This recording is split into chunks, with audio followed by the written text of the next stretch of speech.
Olá, estamos aqui para dar início a mais uma série de vídeos instrucionais. Durante o período dos anos de 2012 e 2014, nós disponibilizamos 5 vídeos com temas relacionados à segurança do trabalho e mais especificamente à altura. Para nossa surpresa, nós ultrapassamos 100 mil exibições, apesar dos temas serem tão técnicos e específicos. E é claro que isso foi uma motivação para continuarmos. Cordas. Alguns chamam erroneamente de cabos, mas o termo cabo não explica se você está falando de um equipamento de fibras naturais, sintéticas, de aço.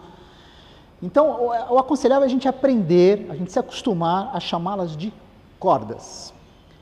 O que é muito comum em palestras em que eu participo, em aulas que eu costumo ministrar, é surgir a pergunta: mas é qualquer corda que serve para proteger trabalhadores, pessoas? Não, não é qualquer corda que serve para proteger pessoas. Existem inúmeros modelos de cordas disponíveis no mercado, que são projetados e fabricados para atividades específicas ou para atender determinadas condições ambientais. Dentro dessa variedade, a gente tem formas de construção, de trama diferentes. A matéria-prima, ou seja, os fios que fazem essas cordas também de matérias-primas diferentes. Alguns modelos são mais eficientes para amortecer a queda de uma pessoa, outros menos. A resistência mecânica, ou seja, quanto ele resiste à tração, também varia muito.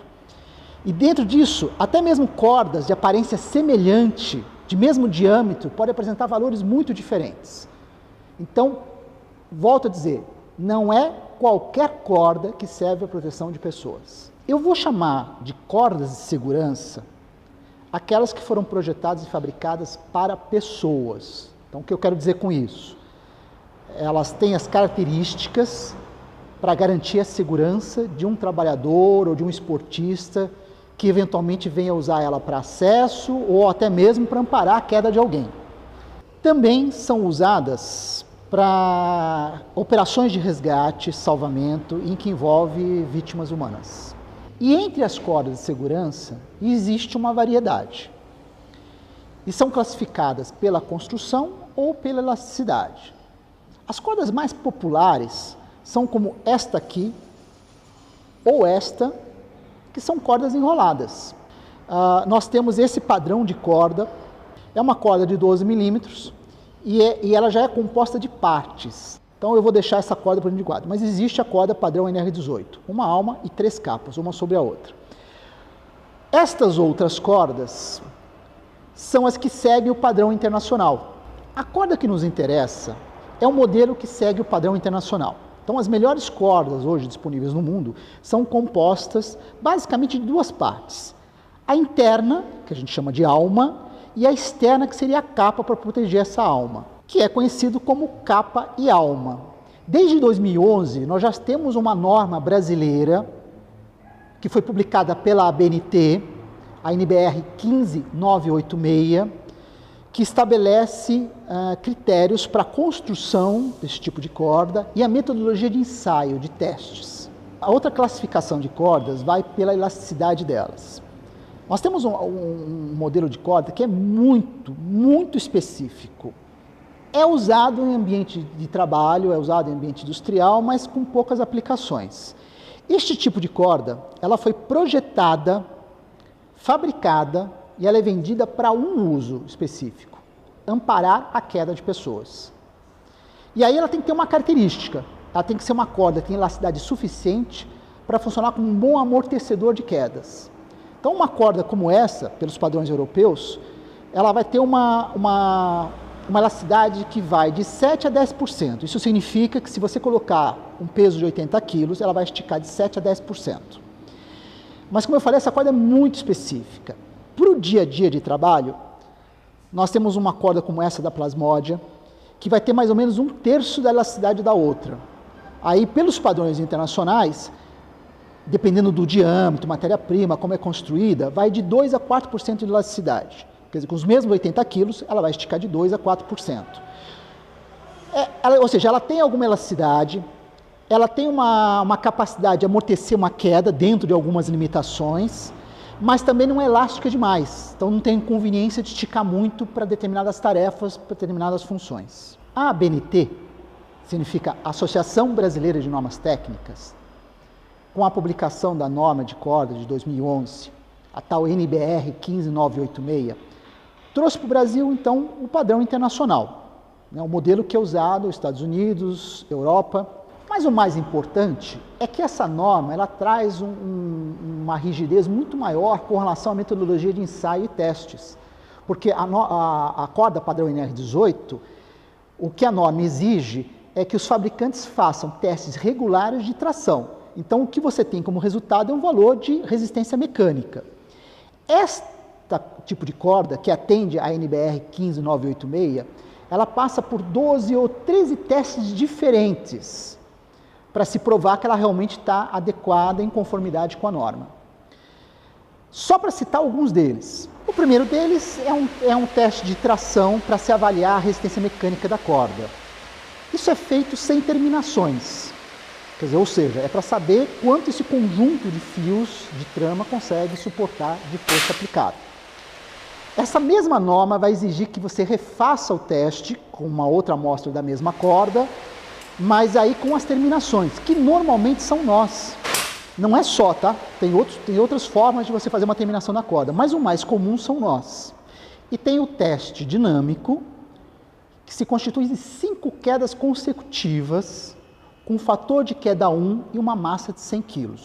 Para aqueles que não sabem o que é um fator de queda 1, acesse o site, o endereço está aqui embaixo da tela, e procure o meu informativo número 6, de 2012, que ele vai explicar as forças envolvidas e tenta, de forma didática, explicar o que é o fator de queda. Se estamos tratando de cordas, inevitavelmente precisamos abordar nós, que é normalmente o que é usado para a terminação das cordas. Se você quer amarrar a corda em algum lugar ou conectar alguma coisa na corda, você faz isso através de nós. Existem muitos nós no mundo, né? Marinheiros sabem disso, escoteiros sabem disso, então tem muitos nós para aplicações diferentes ou várias alternativas para resolver o mesmo problema para o mesmo tipo de aplicação. Mas nesse universo tão grande de nós, alguns poucos, mas poucos mesmo, foram os eleitos para as atividades verticais. E quando eu falo de atividades verticais, eu estou falando de esportes de aventura, como escalada em rocha, escalada em gelo, exploração de cavernas, canyoning, que é a exploração de rios em garganta, trabalho em altura, resgate em ambiente industrial, todos usam praticamente os mesmos nós. Bom, se você tem tantas opções e selecionou poucos, é porque tem critérios claros para isso. E na verdade são vários. Então é uma lista de itens, de critérios que vão ser atendidos para se considerar um nó adequado para as atividades verticais. Eu vou só citar um deles aqui, um dos mais importantes, que é na seleção dos nós, ter aqueles que influenciam menos na resistência da corda, aqueles que fragilizam menos a corda. Mas aí você vai se perguntar assim, como assim? Né? Olha só, isso aqui é uma linha de pesca, não sei se agora no vídeo vai aparecer para vocês, mas isso daqui é uma linha de pesca, deixa eu ver, ela tem 0,3 milímetros, então é bem fininha. Pode ser que se eu vestir a luva, pode ser que com a própria força da mão eu consiga rompê-la, pode ser, mas não vou tentar fazer isso com a mão nua, porque senão vou rasgar a pele antes de conseguir partir o fio. Mas aprendi com um pescador uma maneira fácil de partir o fio, sem precisar ficar com dente, canivete, tesoura, que é um nozinho. Então ele me ensinou um nó simples, na verdade, mas com 2 voltas. Então, vamos fazer como o mestre ensinou, 2 voltas. Okay? E com esse nozinho fica fácil partir. A marotícia, o que aconteceu com essa linha de pesca, acontece com a nossa corda de segurança. O ponto frágil da corda é o nó. Se vai romper no nó. Lembra que eu falei que pela NBR 15986, aquela norma da BNT, você faz um teste com a corda sem as terminações. No caso desse modelo da Plasmodia, a P48F, a resistência foi um pouco maior que 3.500 kg de força. Bom, como a própria NBR exige, você tem que fazer o teste com a mesma corda, quer dizer, uma outra amostra da mesma corda, mas aí com as terminações. No caso aqui foi usado um nó específico, que é o 8 duplo, os europeus chamam só de 8, os americanos chamam de 8 duplo, para saber com que força a corda se romperia usando o nó. Bom, dá para ver aqui que essa corda foi rompida numa parte do nó, que é o que vai acontecer sempre. E ela rompeu, lembre, ela inicialmente apresentou uma resistência de um pouco mais de 3.500 quilos sem terminação. Com o nó, ela rompeu com um pouco mais de 2.100 quilos. Ou seja, teve aí uma perda de mais ou menos 40% da resistência da corda. Isso porque é um nó adequado, foi um nó bem feito, e mesmo assim teve essa perda de 40%. Pela literatura internacional, essa perda fica mesmo entre 30% e 40%. E é por esse motivo que as cordas de segurança, ou seja, aquelas feitas para pessoas, precisam ter uma resistência mínima de 2.000 quilos de força. É disto para mais. Não adianta adquirir um equipamento de primeira linha, ou seja, adquirir a melhor corda disponível no mercado brasileiro, se não souber ter cuidados com o equipamento, porque você pode anular todas as características de segurança que ele tem. Então, algumas regras básicas, quando se usa corda e alguns outros equipamentos que são testes feitos de fios, precisam ser obedecidos. Não pisar sobre a corda, não expor desnecessariamente a luz do sol, não expor a fonte de calor, não expor a superfícies que sejam abrasivas, atrito ou cortantes, não expor ao contato com agentes químicos, lavar periodicamente ou sempre quando for necessário, inspecionar antes do uso e armazenar em local fresco, seco e limpo. Num kit para ancoragens, para montagem de linhas de vida, uso de cordas, tem um acessório que é imprescindível, que é o protetor de cordas. Isso aqui é, na verdade, um envelope que você coloca no trecho da corda que vai ter contato com alguma superfície ou algum canto vivo.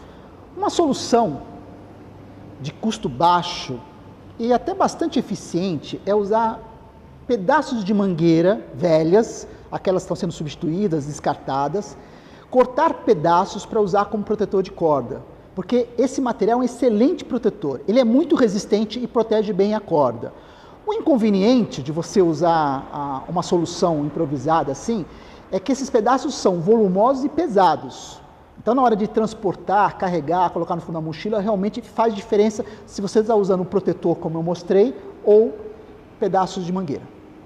Ao perceber um dano num ponto específico da corda, isso não vai te obrigar a ter que descartar toda uma corda. Então, se você tem 50 metros e a 20 metros de uma das pontas você percebe um dano, e na dúvida você tem que acreditar que aquilo realmente é um dano interno ou externo, você pode cortar o trecho suspeito ou o trecho visivelmente danificado e aproveitar os pedaços que sobraram. Então, você não precisa jogar 50 metros de corda fora, você vai ficar com um pedaço de 20 e um pedaço de 30. O importante é eliminar aquele trecho suspeito de um dano ou que visivelmente tem um dano.